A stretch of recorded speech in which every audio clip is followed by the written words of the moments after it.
Nawawalan ka talaga ng pagod, ah. Siyempre, sipag-sipag ng asawa ka eh. Yan, ang namimiss ko yung mga ganyang klaseng hagod, eh. Ang sarap. Parang iba yung hagod mo na yan, ah. Huli ka nga rito. Alin, ano? Ang aking...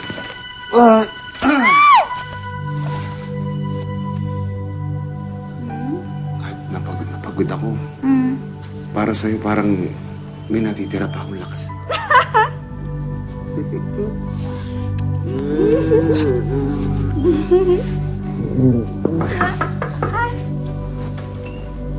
Daddy, pwede ko po ba kayong makausap? Sige, anak. Halika. Ano ba yan?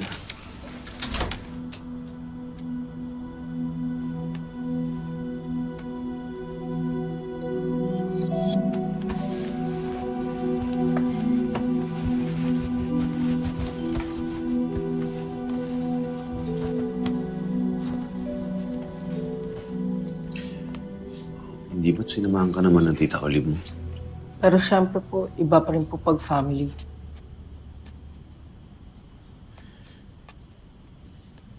Anak, di ba miyembro na ng pamilya natin si Tita Olive? Siya na nga tumatay yung mami mo, eh.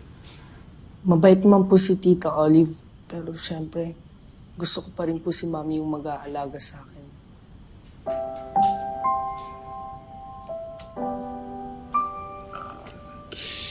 Alam mo naman siguro yung dahilan, eh. Tanggapin mo na lang na hindi na kami magiging mami mo.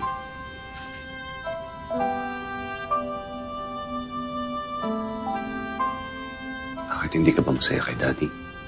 Masaya naman po, pero lagi po kayo wala dito. Alam ko na, anak. Di ba, ilang beses mo na sinasabi sa akin na gusto mong samahan kita sa basketball. Opo. Bukas, sigurado ako, nasamahan kita. Sige po. Wala lang ako dyan. See you then.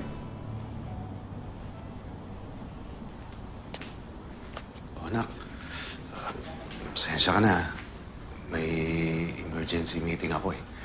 Yung pangako ko sa yung basketball, i-reschedule na lang natin. Dad, nag-promise po kayo sa akin eh. Alam ko, anak. Hindi ba pwedeng gawa ng paraan? Gary naman, nangako ka doon sa bata eh.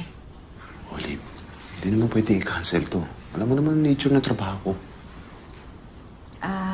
Jonas, gusto mo, samahan kita? Okay lang ba kung tayong dalawa na lang mag-bonding?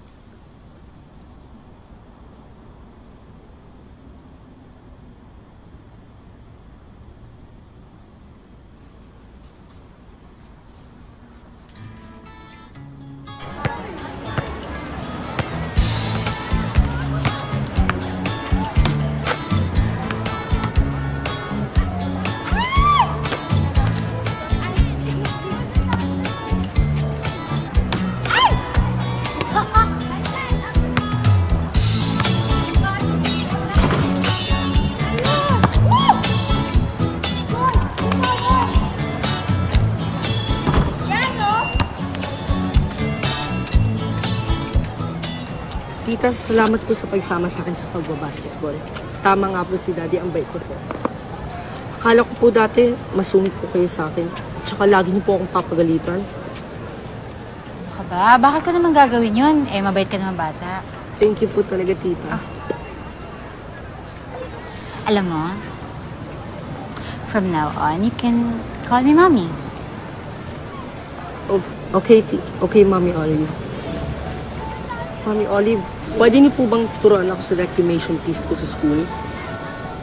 Oh, talaga? Sige, parilin nga ng sample. Sige po. Sa aking pagtulog, sa gabi na madilim, nagbabantay kayo habang mahambing. Di niyo hahayaan, lamok ay kagatin. Pati ang init, pilit papawiin. Hanggang doon lang po yung kabisado ko po eh. Okay naman eh. Very good na nga, oh. Parang ang galing-galing na, parang hindi mo na kailangan ng turo ko. Hindi po. Nakakalimutan ko pa rin po kasi yung ibang lines ko. At saka, sabi po daw nila, kulang pa po daw ako sa galaw. Don't worry, kasi akong bahala dyan. Magpa-practice tayo, no? Yay! Thank you po.